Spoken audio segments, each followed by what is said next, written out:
our second speaker is Reggie Littlejohn. So Reggie is an international human rights attorney and founder of Women's Rights Without Frontiers. She has decades of experience advocating at the United Nations and advising policymakers on issues of sovereignty, human rights, and international law. Her work focuses on protecting individual freedoms within global governance system. So please welcome Reggie Littlejohn.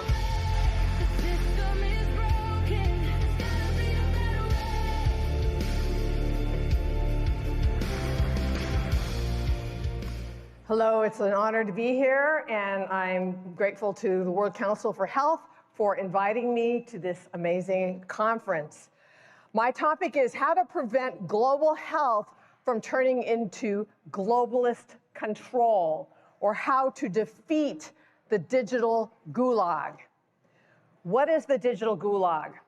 The digital gulag is the control grid that is closing in upon us if we do not resist. It has 4 pillars. One is digital IDs, such as the ones that are being rolled out by the World Health Organization at this moment. Second pillar is central bank digital currencies or any other kind of programmable money, such as stable coins here in the United States. The third pillar is AI. It is all being run through AI. And the fourth pillar is the data centers, which are the physical infrastructure that is necessary to run the AI. Now, on a personal note, I'm an attorney. I represented Chinese refugees in their cases for political asylum in the United States. This is in the mid-90s. These women were victims of China's one-child policy. Some forced abortion, some forced sterilization. So zoom forward to the beginning of COVID, and I became very alarmed because of my experience going head-to-head with the Chinese Communist Party. I saw that their tactics were being promulgated, rolled out by the World Health Organization in response to COVID. So I shifted my attention from women actually, I'm continuing to help women in China and oppose coercive population control. But I've added a new organization. It's a project of Women's Rights Without Frontiers called Anti-Globalist International. Anti-Globalist International. So here is what and I've testified many times at the European Parliament and all over the world. Just got back from the Lithuanian Parliament about these issues. So about global governance through the World Health Organization. How did they do it? Let us not forget that the World Health Organization parroted the lies from the Chinese Communist Party. For example, quote from the World Health Organization, there's no clear evidence of human-to-human transmission early on. And then it was not necessary to restrict international travel to and from China. What did this do? If it made everybody relax, there isn't really any human-to-human transmission, and also there's no need to restrict travel, what that did is it created a situation in which the entire world could be infected by COVID, and it remains. I personally wonder whether it was deliberate. I don't know, but any scientist or doctor who contradicted this, who said no, there is human-to-human transmission, or even President Trump early on had said, I think maybe we should restrict travel to and from China. That was considered to be misinformation or disinformation, and there are doctors who lost their licenses for contradicting with things that are true the narrative of the World Health Organization, and a number of them are sitting in this room today, heroic doctors.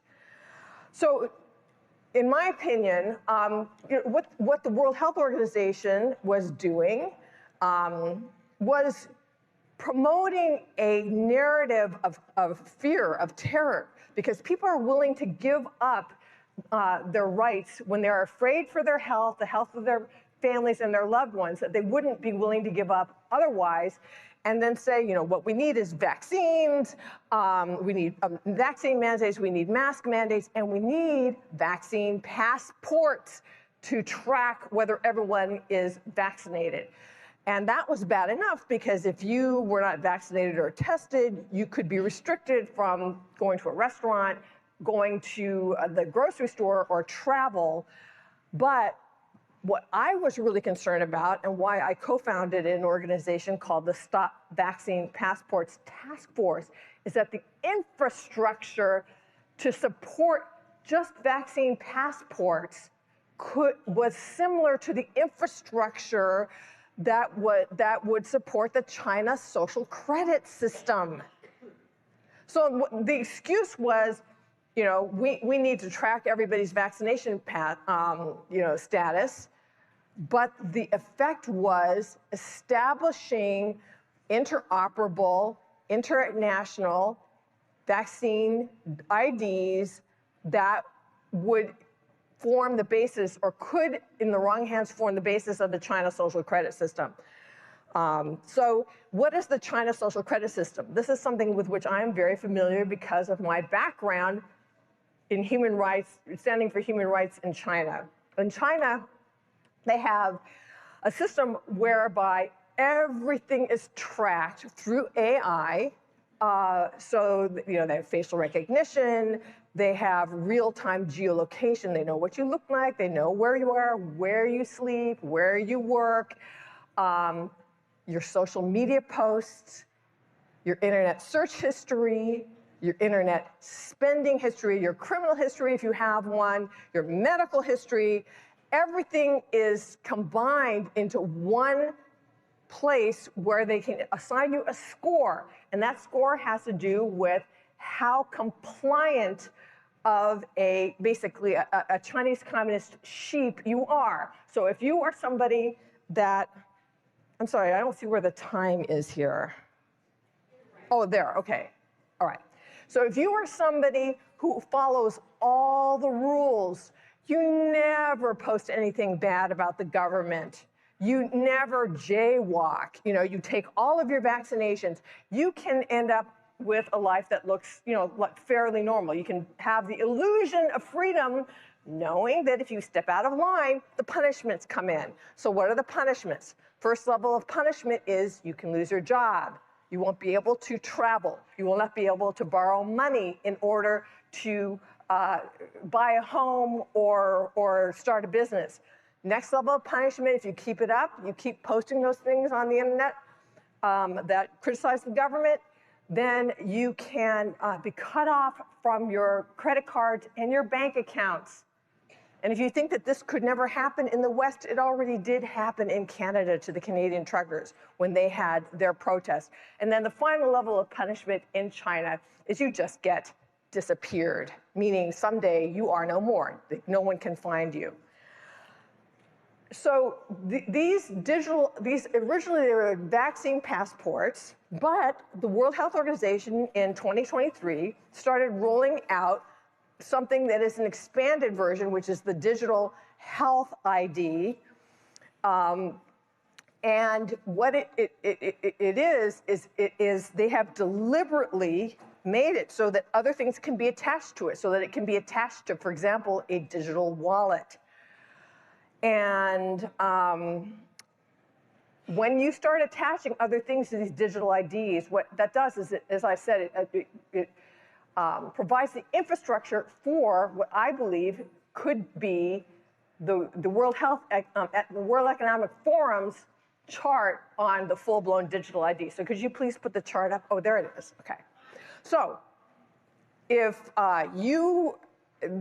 according to the World Economic Forum, they would like a full-blown digital ID, which you will need to just access health care, so no digital ID, no health care, to open a bank account, to buy and sell online, to travel, to participate in social media, to even own a communications device like a laptop or a cell phone.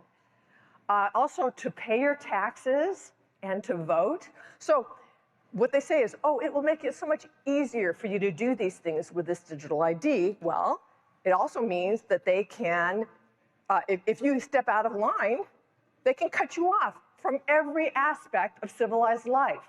And they can track and surveil you. If you're accessing all of these things through digitally, then they are also tracking you digitally. And so we have an infrastructure that could become a Chinese-style social credit system.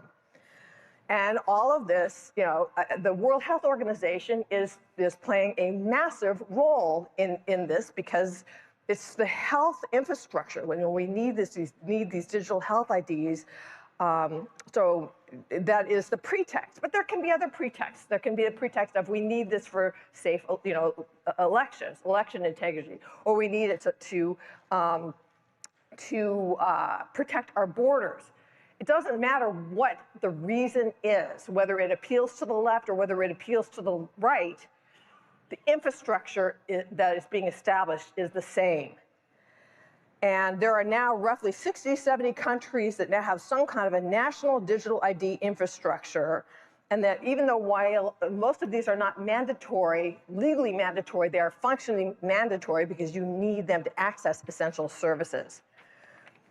And when they are combined with digital money, then you have a real control grid. Okay, so they can be combined with a central bank digital currency, or a smart, and any form of digital currency which is programmable, meaning that they can turn your money on and off at will. All of this is run through artificial intelligence.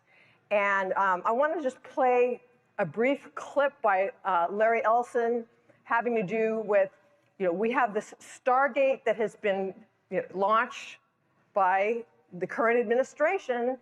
And Larry Ellison got up there and said, we need this in order to combat cancer.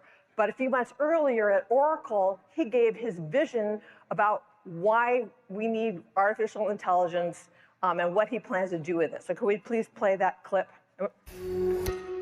Oracle co-founder Larry Ellison predicts AI surveillance will be part of our everyday lives in the future. During a recent Oracle Q&A, Ellison said AI will soon play a major role in monitoring society through a vast network of interconnected cameras, including security systems, police body cams, and vehicle dash cams. Everyone would see it. Your body cams will be transmitting that.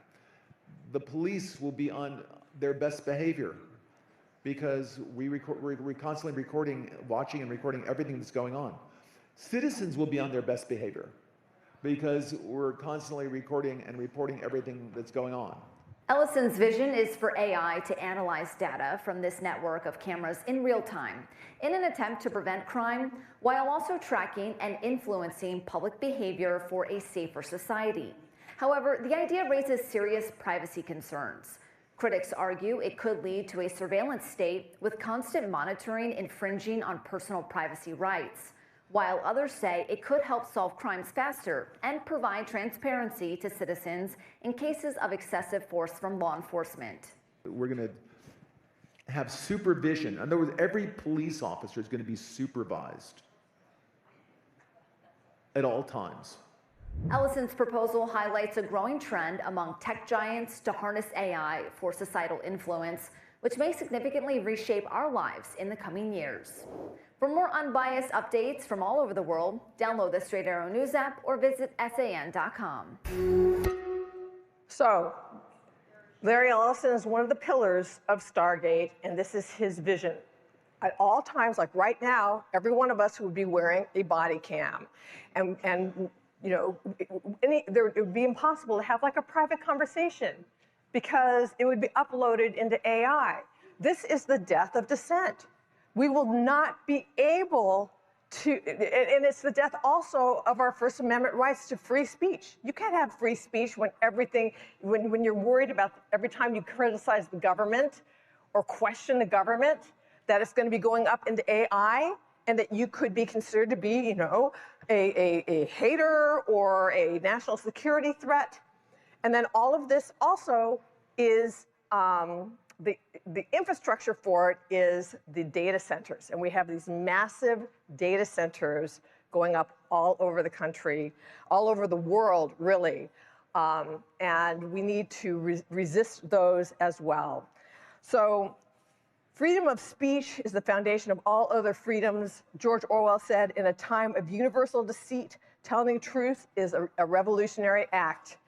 And so what we need to do is, if we, in this 250th anniversary of the birth of our country, we need to stand for freedom of speech and for and against this digital ID, global surveillance police state.